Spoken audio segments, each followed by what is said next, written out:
नमस्कार. मी Rupali Joshi, special educator. मागच्या भागामध्ये आपण बघितलं होतं की ऑटिझम आणि त्याचं सोशल डेव्हलपमेंट या विषयावरती आपण माहिती घेतली होती. आता ADHD आणि त्याचं सोशल डेव्हलपमेंट याविषयी आपण माहिती घेऊयात. पण ADHD विषयीसुद्धा ADHD मूल कसं असतं, कुठल्या लक्षणांवरनं ते मूल ओळखावं की हे या मुलाला ADHD आहे म्हणून. ADHD म्हणजे attention deficit hyper active disorder. तर कुठल्या लक्षणांवरनं मूल ADHD आहे म्हणून ओळखावं, त्याच्यासाठी आवश्यक अशा कुठल्या थेरपीज आहेत, त्याची वर्तन समस्या म्हणजे बिहेवियर किंवा आमच्या टर्ममध्ये स्पेशल एज्युकेशनच्या टर्ममध्ये चॅलेंजिंग बिहेवियर प्रॉब्लेम बिहेवियर असं त्याला म्हटलं जातं. तर त्याची एकंदरीत ADHD मूल आणि त्याच्या थेरपीज आणि त्याचे प्रॉब्लेम बिहेवियर याविषयी आपण मागच्या भागामध्ये माहिती घेतली होती. तर आता जसं ऑटिझम आणि सोशल डेव्हलपमेंट याचं रिलेशन आहे, तसंच आपण जसं मागच्या व्हिडिओजमध्ये बघितलं की मुलांचा सर्वांगीण विकास खूप महत्त्वाचा आहे. तर ते मूल कुठल्याही प्रकारातलं असो, ऑटिझम असो, ADHD असो किंवा डिले डेव्हलपमेंटचं असो किंवा अजून कुठल्या सिंड्रोमचं मूल असो, तर त्यांचा सर्वांगीण विकासच खूप महत्त्वाचा आहे. तसंच जसं ऑटिझम आणि सोशल डेव्हलपमेंट महत्त्वाचं आहे, तसंच ADHD आणि त्या मुलाचं सोशल डेव्हलपमेंट पण तितकंच महत्त्वाचं आहे. तर ते कशाप्रकारे त्याचं सोशल डेव्हलपमेंट असायला पाहिजे किंवा असतं किंवा कसं आवश्यक आहे, हे आपण आज थोडक्यात जाणून घेऊयात. तर आपण जसं बघतो की ADHD मूल त्याच्यामध्ये भयंकर प्रॉब्लेम बिहेवियर असतात. त्याच्या वर्तन समस्या सोडवताच पॅरेंट लोकांना आणि थेरपिस्टला सगळ्यांना नाकीनऊ येतात. एक वर्तन समस्येवरती काम केलं, एक वर्तन समस्या मॉडिफाय केली तर दुसरी कुठली तरी वर्तन समस्या मूल शिकून घेतं किंवा दुसरं काहीतरी वर्तन वेगळं करायला लागतं. तर एकंदरीत त्याच्या या वर्तन समस्यांमुळे त्याला समाजामध्ये वावरणे किंवा घेऊन जाणे पालकांना हे सगळं कठीण होऊन जातं. म्हणून बऱ्याच वेळा ADHD मूल हे समाज प्रवाहात नेणं खूप पालकांसाठी कठीण होऊन जातं. कारण त्याच्या वर्तन समस्याच इतक्या भयंकर असतात की त्याला कुठे घेऊन जायचं म्हटलं, कारण त्याचं पळपळ करणे किंवा न ऐकणे, दिशाहीन असणे, कुठेही पळणे, समोर काय येईल आपल्या अंगावर, काय होईल आपलं, याची कुठलीही तमा न बाळगता, कुठलीही भीती न बाळगता ADHD मूल वावरत असतं समाजामध्ये सुद्धा. तर त्याच्यासाठी म्हणून त्याला समाज प्रवाहामध्ये किंवा समाजामध्ये किंवा त्याचं सोशल डेव्हलपमेंट हे पण तितकंच खूप महत्त्वाचं आहे की पालकांच्या दृष्टीने, की त्याला जर कुठे 2-5 मिनटं, अर्धा तास, 10 मिनटं कुठे घेऊन जायचं तर खूप मोठे इश्यूज पालकांसाठी असतात, खूप मोठे प्रश्न पालकांसाठी असतात. तर त्याच्यामुळे ADHD मुलांचं सोशल डेव्हलपमेंट पण तितकंच महत्त्वाचं आहे. जसं की आपण ऑटिझममध्ये बघितलं की मूल प्रतिसाद देत नाही, हाय हॅलोला प्रतिसाद करत नाही किंवा टाटा बाय बाय करत नाही. सेम तसंच ADHD मुलांचं सुद्धा असतं, फक्त त्याच्यामध्ये वर्तन समस्या आणि हायपर ॲक्टिव्हिटी या 2 गोष्टी खूप जास्त असल्यामुळे या सगळ्या गोष्टी ते मूल करू शकत नाही. तर जसं आपण मागे डिस्कस केलं होतं की त्याच्यासाठी आवश्यक कुठल्या थेरपीज आहेत, तर त्याच्या वर्तन समस्या कमी करणे, त्याची हायपर ॲक्टिव्हिटी कमी करणे, त्याचं अटेन्शन डेव्हलप करणे, ह्या गोष्टीवरती जेव्हा त्याच्या काम होतं त्यावेळी मूल बऱ्यापैकी स्टेबल होतं आणि त्यानंतर त्याचा हळूहळू हा विकास व्हायला चालू होतो. मग सोशल डेव्हलपमेंट असो, त्याचं pre reading pre writing skill असो किंवा अजून कुठले डेव्हलपमेंट, रिक्रिएशन डेव्हलपमेंट असो, प्री व्होकेशनल डेव्हलपमेंट असो, वयाच्या वेगवेगळ्या टप्प्यांवरती या सगळ्या गोष्टी मुलाच्या शिकवल्या जातात. जसं आपण मागच्या भागामध्ये डिस्कस केलं होतं की एज ॲप्रोप्रिएट बिहेवियर मुलाचं जसं असणं गरजेचं आहे, तसंच एज ॲप्रोप्रिएट सोशल बिहेवियरसुद्धा मुलाचं असणं आवश्यक आहे. जसं की मी उदाहरण दिलं होतं की 2 वर्षाच्या मुलाकडनं आपण अपेक्षा करू शकत नाही की त्यांनी कुठे पाहुण्यांच्या घरी गेलं किंवा कुठे अजून आपण कुठे गेलो की त्यांनी आपल्यासारखं अगदी शांत बसून राहावं. तसंच सगळ्याच मुलांच्या बाबतीमध्ये तसंच आहे की त्याच्या वयाला एज ॲप्रोप्रिएट असं बिहेवियर असणे किंवा सोशल बिहेवियर असणे ADHD मूल असो किंवा ऑटिझम मूल असो हे अपेक्षित आहे. तर त्याप्रमाणेच जसं ऑटिझमचं एज अप्रोप्रिएट सोशल डेव्हलपमेंट आवश्यक आहे, तसंच ADHD मुलांचं सुद्धा एज अप्रोप्रिएट सोशल डेव्हलपमेंट आपल्याला महत्त्वाचं असतं.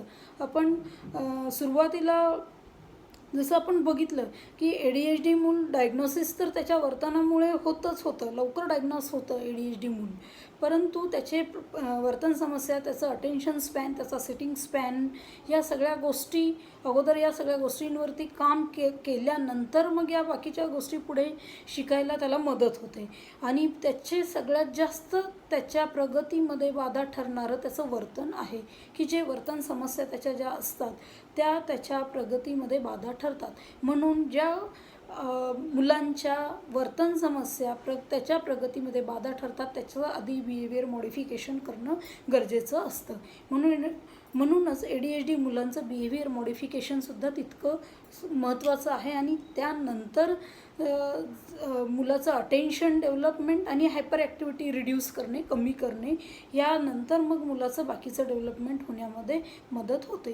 तर सोशल डेव्हलपमेंटमध्ये जसं मूल आता आपण बाहेर घेऊन जायचं आहे, त्याला आपल्याला कुठे मंदिरात घेऊन जायचं आहे किंवा गार्डनमध्ये खेळायला घेऊन जायचं आहे, तर ADHD मुलाचं बिहेवियर काय असतं की तिथेसुद्धा गेल्यानंतर मूल शांततेने खेळणार नाही, कुठे दगडच फेकेल, कुणाला मारेल, कुणाच्या अंगावर माती टाकेल किंवा कुणाला ढकलून देईल, कुणाला चिमटे काढेल, हे वर्तन त्याचं असतं. या वर्तन समस्या त्याच्यामध्ये असतात. त्यामुळे त्या पालकांना ते मूल त्या पार्कमध्ये किंवा कुठे घेऊन जाणे हे सुद्धा अवघड असतं. काही मुलं तर अक्षरशः कुणाला बघून थुंकणे त्याच्या अंगावरती यासुद्धा कृती करतात. त्याच्या ह्या वर्तन समस्यामुळे त्याचं सोशल डेव्हलपमेंट होण्यामध्ये अजून कालावधी, अजून विलंब होतो. जसं आपण ऑटिझमचं बघितलं की त्याच्या वर्तन समस्या लवकर कंट्रोलमध्ये येऊ शकतात ऑटिझम मुलांच्या, पण ADHD मुलांच्या वर्तन समस्या ज्या आहेत या जसं आत्ता आपण बोललो की एक वर्तन समस्या कमी केली की दुसरी काहीतरी मूल ॲक्वायर करतं. तर हे ADHD मुलांचं एक हे आहे, लक्षण आहे की ते नवीन काहीतरी करायला शिकतं. तर ऑटिझममध्ये असं नाही की त्याचा एक साचा, एक त्याचं रुटीन आखून दिलं तर ते मूल त्या रुटीननुसार चालायला लागतं. तिथे एकदा सुरुवातीला फक्त मूल तिथे आपल्याला विरोध करेल नवीन गोष्ट शिकायला, पण नंतर एकदा ते मूल ती गोष्ट शिकलं की त्या साच्यानुसार, त्या आखून दिलेल्या नियमावलीनुसार किंवा आखून दिलेल्या रुटीननुसार मूल चालतं. पण ADHD मुलांचं तसं नसतं. ADHD मूल म्हणजे हे मनाचा राजा असतं. ते स्वतःच्या मनाला वाटेल तसं वागतं, मनाला वाटेल तसं मला करू द्या. आणि त्याच्यामुळे त्याचं सोशल डेव्हलपमेंट म्हणजे ही खूपच मोठं टास्क आहे पालकांसाठी सुद्धा आणि थेरपिस्टसाठी सुद्धा. तर अशा त्याच्या वर्तन समस्या, अटेन्शन स्पॅन लो असणे, हायपर ॲक्टिव्हिटी असणे, त्यामुळे त्याच्या सोशल डेव्हलपमेंटमध्ये खूप विलंब होताना आपल्याला दिसतो ADHD मुलांच्या. तर तरी पण आपल्याला त्याच्या सोशल डेव्हलपमेंटवरती काम करावंच लागतं त्याचा सर्वांगीण विकास साधण्यासाठी, कारण त्याला घरात तर बसून ठेवू शकत नाही.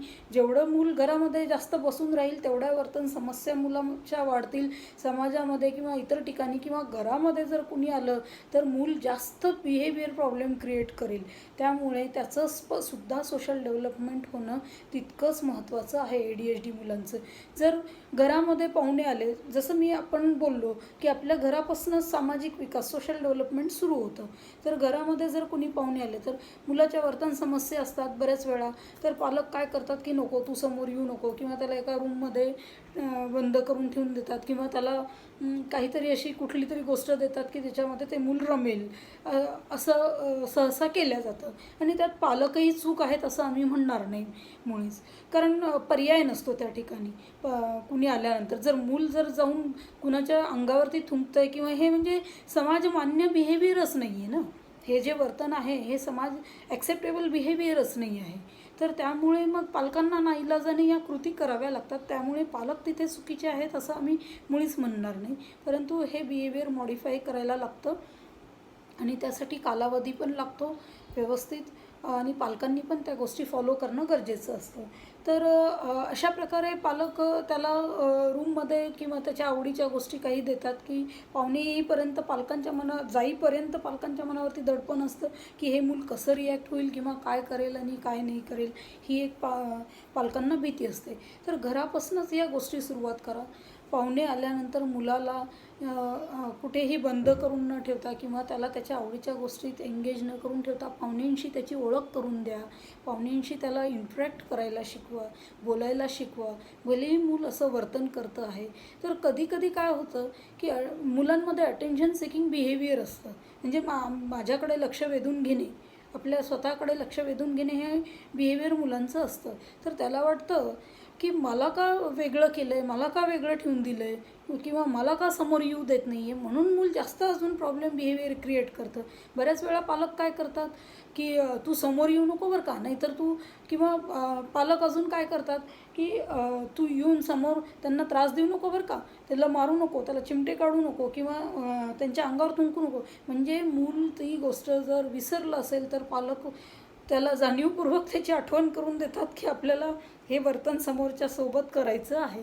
तर असं तिथे पालकांना आम्ही नेहमी सांगतो की मुलाला त्याच्या वर्तनाची सारखी आठवण करून देऊ नका. त्याच्या वर्तन समस्या ज्या आहेत त्याच्यासमोर ॲटलिस्ट आधी बोलू नका की हा असा करतो, हा तसा करतो, हा असाच आहे, हा तसाच आहे. मग त्याला नेमकं डिफरन्शिएट करता येत नाही आहे की आपलं हे वर्तन खरंच चांगलं आहे की बरोबर आहे, चूक आहे की बरोबर आहे, हे त्याला डिफरन्शिएट करता येत नाही. त्याला वाटतं आहे की आपल्याविषयी सगळ्यांसमोर बोलल्या जातं आहे म्हणजे आपण नक्कीच काहीतरी चांगलं करतो आहे किंवा वेगळं काहीतरी करतो आहे. म्हणून आम्ही नेहमी पालकांना सांगतो की मुलांच्या समोर मुलांच्या वर्तन समस्या बोलू नका आणि त्यांना त्यांच्या वर्तन समस्येची वारंवार आठवण करून देऊ नका. त्यामुळे जसं ऑटिझम मुलांचं सोशल डेव्हलपमेंट महत्त्वाचं आहे तसंच ADHD मुलांचं सोशल डेव्हलपमेंटसुद्धा तितकंच महत्त्वाचं आहे. तर त्याच्या सेम जसं आपण बोललो तर त्याच्या सिटिंग स्पॅन, अटेन्शन स्पॅन आणि हायपर ॲक्टिव्हिटीवरती काम केलं मुलाच्या आणि बिहेवियर मॉडिफिकेशनवरती काम करायला चालू केलं की या गोष्टी कालांतराने त्याच्या कमी होतात, वर्तन समस्या कमी होतात, त्याचं हायपर ॲक्टिव्हिटी कमी होते, त्याचा सिटिंग स्पॅन वाढतो, त्याचा अटेन्शन स्पॅन वाढतो आणि आपण सांगितलेल्या साध्या सूचना समजण्या इतकी लेवल नक्कीच त्याची येते, समज त्याची येते. आणि मूल जेव्हा आपण सांगितलेल्या साध्या सूचना ऐकतं, जसं आता मी आवाज दिला की थांब, जाऊ नको, तर मूल लगेच तिथे थांबेल, जाणार नाही. 2-5 मिनटं का होत नाही, त्याचं पेशन्स लेवल तिथे डेव्हलप झालेलं आहे. किंवा थांब, हे करू नकोस, ही कृती करू नको, थांब, असं जर म्हटलं तर मूल तिथे थांबेल बरोबर. 2-5 भलेही ते 2-5 मिनटांनी ती कृती करेल, पण ॲटलिस्ट हा स्पॅन हळूहळू आपल्याला वाढवायचा आहे मुलाचा. असा या टेक्निक्स वापरून हळूहळू त्याचा स्पॅन वाढवायचा आहे की कुठलीही कृती करायला सांगितली नाही आहे तर ती आपल्याला थांबायचं आहे, करायचं नाही आहे. आणि वारंवार मुलाला नाही म्हणू नये हे एक आम्ही सांगितलेलं असतं. तर त्याला नाही म्हणण्यापेक्षा थांब किंवा हे बघ, हे कर, इकडे ये, असं म्हणणं जास्त योग्य राहील. त्यामुळे मुलाला वारंवार नाही म्हटलं तर मुलाला वाटतं की हे आपल्याला का नाही म्हणतायत, त्याच्यामागे त्याची क्युरियासिटी असते, म्हणून ते मूल मुद्दाम ती कृती करतं. ही नॉर्मल सायकॉलॉजी आहे. नॉर्मल मुलाला सुद्धा जर आपण म्हटलं की हे करू नको तर ते मुद्दाम ती गोष्ट करणार, कारण त्याला ती क्युरियासिटी असते की हे नाही करायला सांगतात म्हणजेच त्याच्यात काय आहे हे आपल्याला बघायचं आहे. तर ही नॉर्मल सायकॉलॉजी आहे. तशीच ADHD मुलांमध्ये असेल किंवा इतर मुलांमध्ये सुद्धा ती सायकॉलॉजी असते. म्हणून आम्ही बिहेवियर मॉडिफिकेशन करताना नेहमी सांगत असतो की मुलाला सुरुवातीलाच नाही म्हणू नका, थांब म्हणा किंवा हे कर म्हणा, तिथे त्याला डायव्हर्ट करा. या आम्ही टेक्निक्स पालकांनासुद्धा सांगितलेले असतात की त्याचं मॉडिफिकेशन आपल्याला करायचं कसं आहे. तर अशा पद्धतीने मुलांमध्ये निश्चितच बदल होतात. आणि जसं आपण डिस्कस केलं की सिव्हिॲरिटी मुलाची, त्याची ADHDची सिव्हिॲरिटी किती आहे यावरतीच त्याचा त्याच्यामध्ये होणाऱ्या डेव्हलपमेंटचा जो भाग आहे त्याच्या सिव्हिअरिटीवरती अवलंबून आहे. मूल जर बॉर्डरलाईन ADHD असेल तर त्याच्यामध्ये आपल्याला झपाट्याने प्रगती होताना दिसेल. मूल जर माइल्ड असेल तर त्याच्यापेक्षा अजून थोडा उशीर लागताना दिसेल. मॉडरेट असेल तर अजून वेळ लागताना दिसेल. आणि सिव्हिअरिटी ADHDची असेल तर अजून जास्त मुलामध्ये बदल होण्यास आपल्याला कालावधी घेताना मूल दिसेल. तर अशा प्रकारे ADHD मुलांचं पण सोशल डेव्हलपमेंट अवलंबून असतं. म्हणून आम्ही ADHD मुलांच्या पालकांना पण सांगतो की जेव्हा कुठे त्याला बाहेर तुम्ही घेऊन जाता आहात तर त्याला घेऊन जाताना सोबत घेऊन जा. अगदीच त्याला घेऊन जाऊ नका तो असं करतं, मूल असं करतं म्हणून.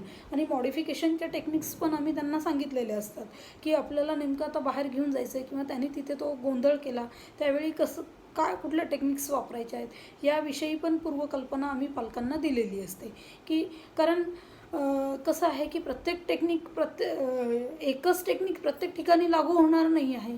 जर मूल घरामध्ये आहे, मी 2 सटके देईल आणि शांत करेल मुलाला, 2 फटके देईल आणि शांत करेल, पण हीच टेक्निक मी बाहेर वापरू शकत नाही. समाजामध्ये असताना, बाहेर असताना मूल किंवा तू रडत बस, गोंधळ घाल, तुला पाय आपटायचे आपट, डोकं आपटायचं आपट, हे आपण बाहेर असताना ही कृती नाही करू देऊ शकत, त्याला इग्नोर करू शकत नाही ना त्या ठिकाणी.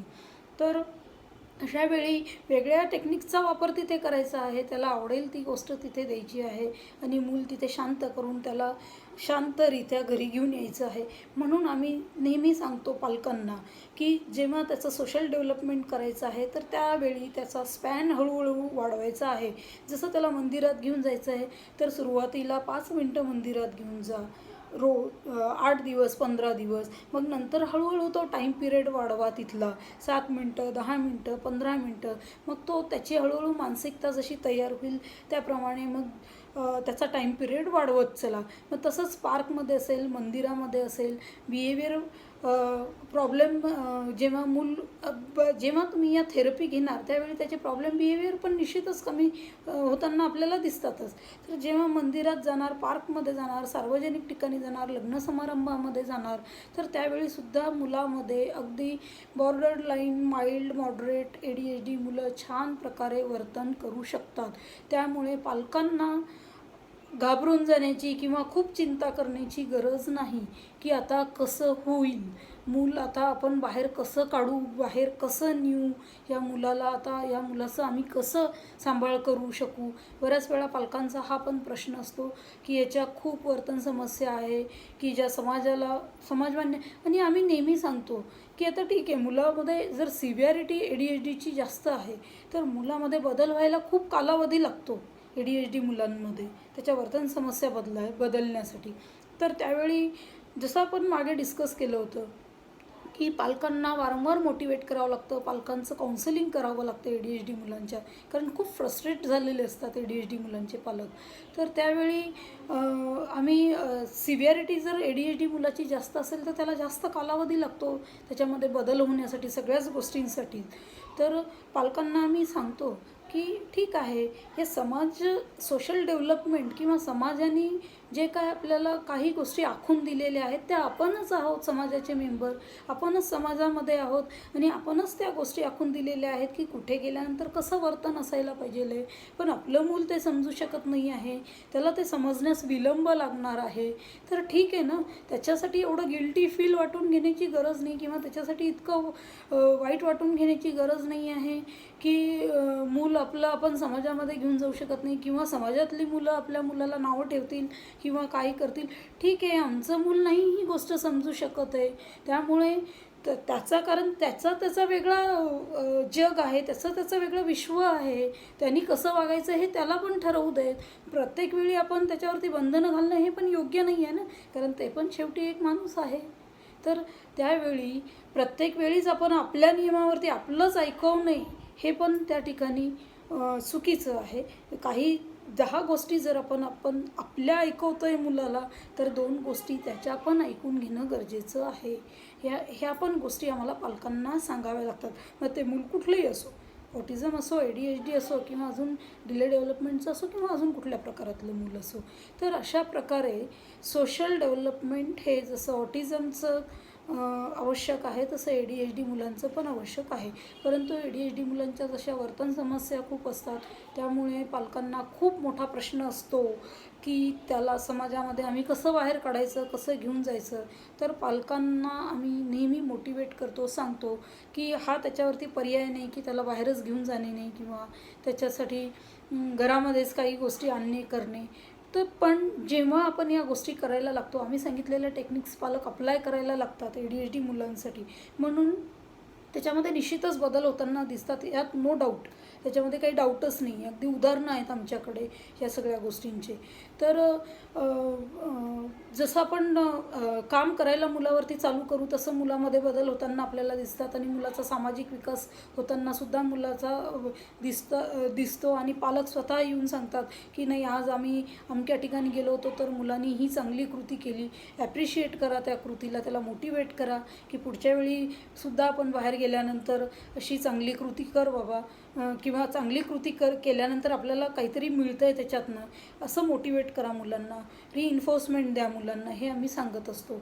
आणि अजून एक महत्त्वाचं सांगायचं होतं की जसं सिव्हिअरिटीनुसार पण सामाजिक विकास, जसा एजनुसार मुलाचा सामाजिक विकास पण डेव्हलपमेंट आवश्यक आहे, याविषयी आपण बोललो होतो. आपण एज ॲप्रोप्रिएट समाजमान्य बिहेवियर असणं पण गरजेचं आहे. तर ADHDच्या पालकांना हेच सांगणं आहे की अगदीच डिमोटिवेट होऊन जाऊ नका. तर मुलांमध्ये निश्चितच बदल होतात आणि मुलांमध्ये बदल झालेले आहेत. योग्य टेक्निक, योग्य गोष्टींचा वापर केला गेला तर मुलामध्ये निश्चितच बदल होतात. त्यामुळे खचून जाऊ नका, मुलाला समाजामध्ये बाहेर काढा आणि मुलामध्ये बदल होतात, त्यामुळे घाबरून जाऊ नका. तुमचं मूलसुद्धा इतर मुलांसारखं वर्तन निश्चितच करेल, फक्त थोडा कालावधी त्याला इतर मुलांपेक्षा जास्त लागेल. आणि तुमची मेहनत आणि आमची मेहनत ह्या दोन्ही गोष्टी तितक्याच महत्त्वाच्या आहेत. ज्या गोष्टी आम्ही सांगू त्या गोष्टी तुम्ही पण फॉलो करणं गरजेचं आहे. जसं की मागे आपण बोललो होतो, फॅमिली मेंबरचा पण रोल पण तितकाच महत्त्वाचा आहे.